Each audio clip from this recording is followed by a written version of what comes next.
Survive and advance is the common term that we hear during March Madness. We'll apply it here with Texas A&M and high hopes within the SEC and nationally this season, of course, under Jimbo Fisher. 10-7 against Colorado on the road. Good Buffs team that made a game of it. We got Andrew Hattersley on the line to look forward to the rest of Texas A&M season with New Mexico coming up here in College Station this weekend. Andrew, how's it going today? Good, and you're doing well. Yeah, Thanks doing well. Absolutely.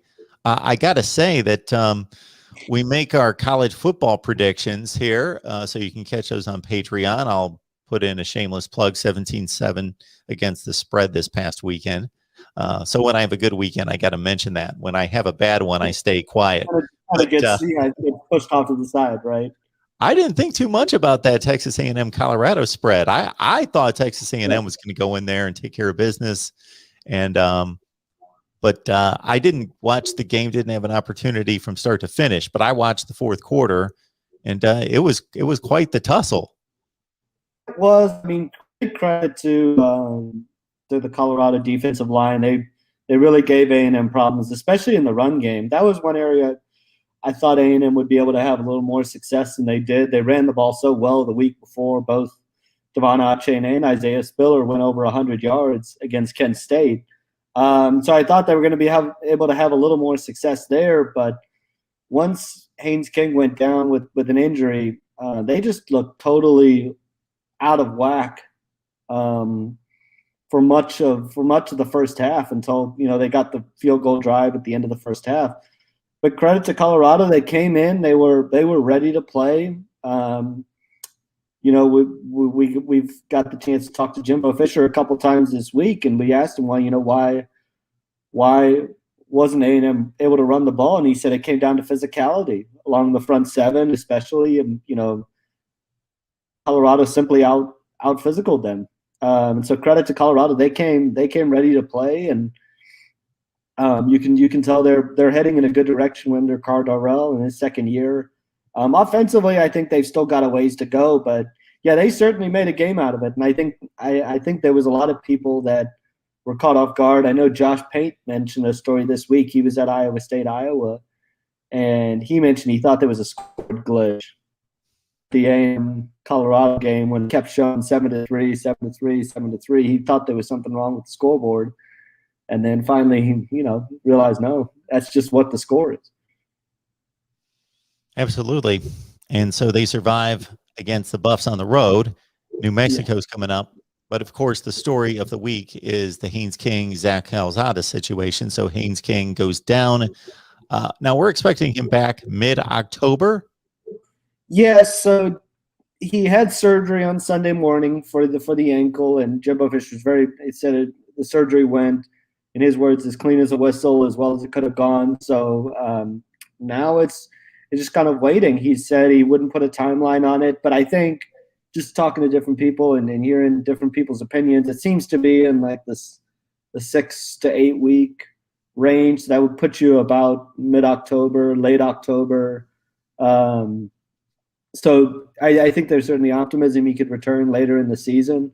But for now it's Zach Calzada for the next month and a half, and we'll see how much sharper he looks this week, because it's a tough deal coming in as a backup quarterback and not getting really very many practice reps, and with the ones at least. Texas A&M practices a little bit differently than most programs, with having the twos going against the fours and the ones going against the threes at the same time. So everybody gets equal amount of reps, but reps with the ones and starting to build that chemistry will certainly be beneficial for him, I would think. But yeah, I think the expectation is at least until, mid to late October, Haynes King is going to be out with that ankle injury. So we got Andrew Hattersley on the line, of course, from Gig'em 247 Sports. So the brand there. So check out his work and everybody else on staff at Gig'em 247. Texas A&M at 2-0. Not an easy ride in week 2 at Colorado, taking on New Mexico, who's 2-0 coming up.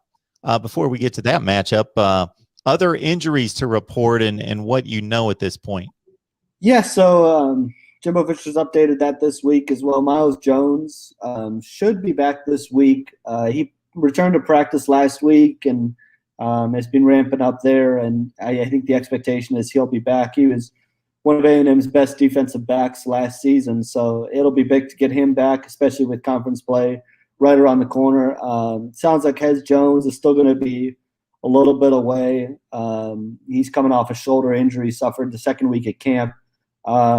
Might get Luke Matthews back this week. They've been waiting to get him back. He also has suffered a shoulder injury and has just really battled, injuries throughout his time at A&M. But Bryce Foster, for right now, has grabbed hold of that center job. And then for those that did watch the game, Layden Robinson appeared to be, laboring around a little bit. And Jimbo Fisher said he suffered a little sprain, but expects him to be back this week as well.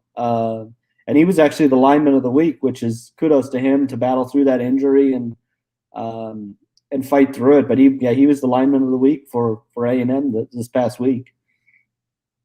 Got Andrew on the line talking Texas A&M football, and you can join Andrew after the game against New Mexico and after every Aggies contest right here on the SEC channel, also on our Texas A&M channel. We got Texas A&M postgame with Andrew, and he will take your comments and questions and give his take on the ball game.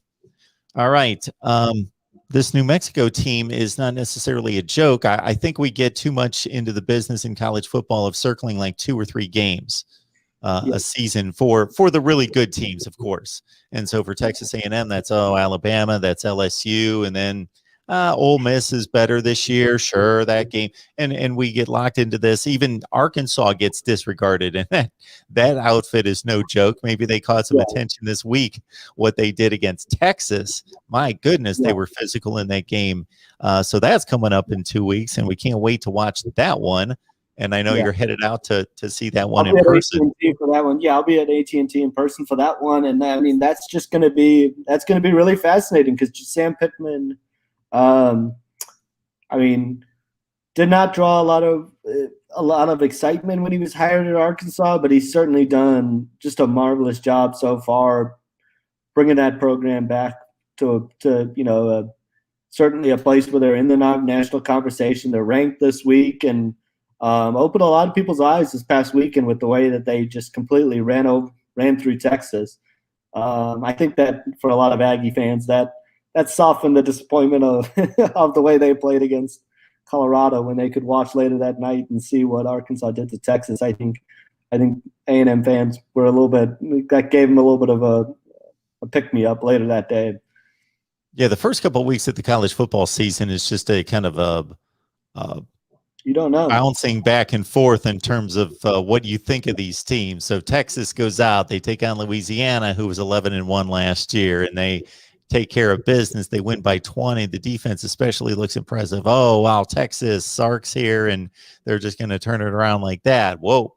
They're touchdown favorite on the road against Arkansas. And Arkansas, I watched just about every snap of that game until it went to garbage time, and they physically just put a whooping on and ran the ball down their throats.